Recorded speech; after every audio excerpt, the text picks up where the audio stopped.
Okay, so now we've got our threshold values for what no touch looks like, what a small touch looks like, what a slightly heavier touch looks like, and what a hard touch looks like. So let's go on over to the computer and translate that. So this is our code, and this was the code we were just using. We don't need this anymore, and we're going to delete that. What we're going to start with is we're going to start with creating a variable called sensor output. We just call this sensor output.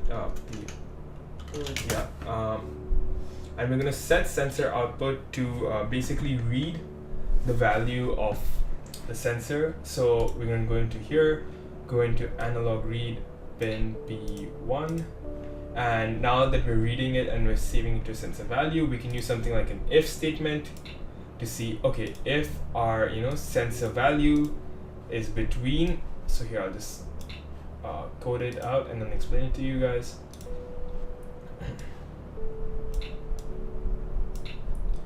Is above 10, and let's duplicate this to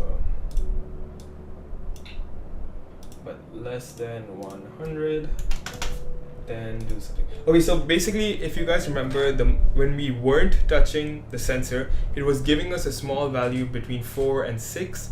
So what we've done is we've considered we'll just not do anything for that. If we're not touching the sensor, we should have no sound coming out.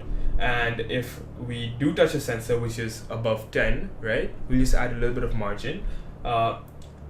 And we keep it under 100. Remember, we were getting numbers less than 100 for very, very soft touch. We can play tone here. So let's play the tone. Let's play a low tone, right? So it's a soft press. That sounds fine. Let's duplicate this, and let's add an else if. In fact, we'll just add a couple, and we'll drag this block here.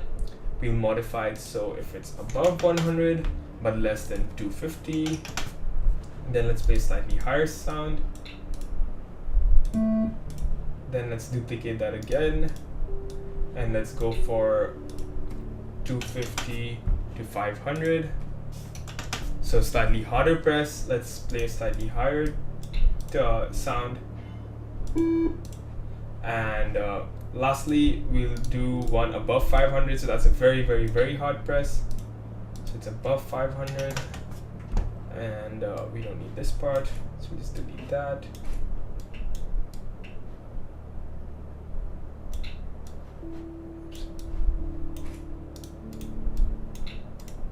Play a very high sound. So that's our code. It's very simple. If as the pressure goes up, your if statements, what runs in your if statements will change, and it'll basically go from a low sound, right, to a slightly higher sound, to a slightly higher sound, to a very high sound. So that's it. That's the project. Let's go on and wire it all up. So we'll wire the sensor, we'll wire our speakers, and let's test it out. Hi. So now we're gonna wire up our project that we just created for the pressure sensor. I've already wired up the water sensor like we did in the last video, where we just played around and experimented with pouring water on the sensor, touching the sensor, etc. So now we're gonna bring in our earphones or speakers depending on wherever you used. Again, just as a general idea for how to how to wire up earphones or any sort of speakers that you might have, such as this. Look at the first few lessons in this module which cover audio. So yeah, we're gonna take our speaker here, and we're gonna take the 3.5 mm jack over here, and we're just gonna wire it up as per usual. So the tip, we'll take one alligator clip and connect it to the tip of the headphone jack, sort of like this. Let the camera focus, like that. And the other end of that will go to our pin 0. So the very last pin, like so.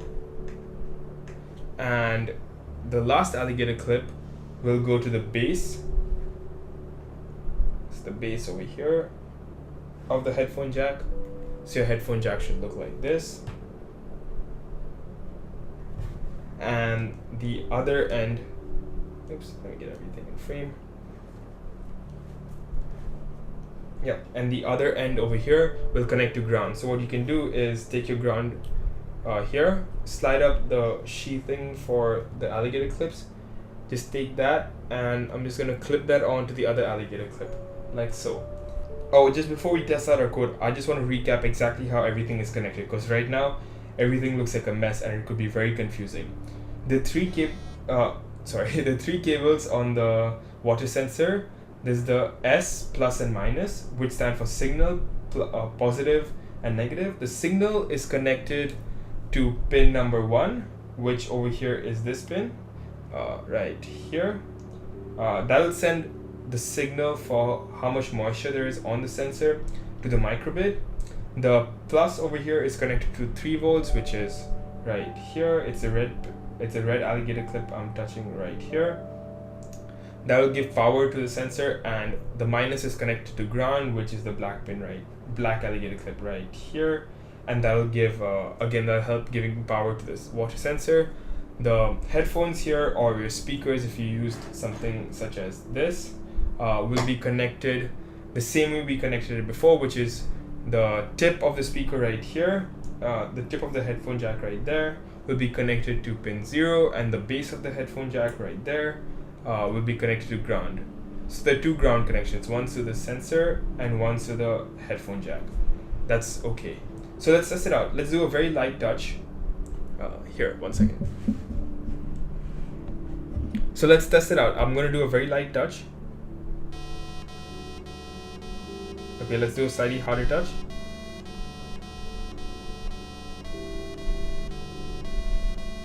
It's getting higher. Let's do an even harder touch. Getting higher. Let's do a very hard touch. And that's that. If I press it really hard, it gets very high. So let's start again. Soft touch. Slightly harder. Even harder. There, and very hard using more fingers. Yeah, and that's the project. See you in the next video. Thanks.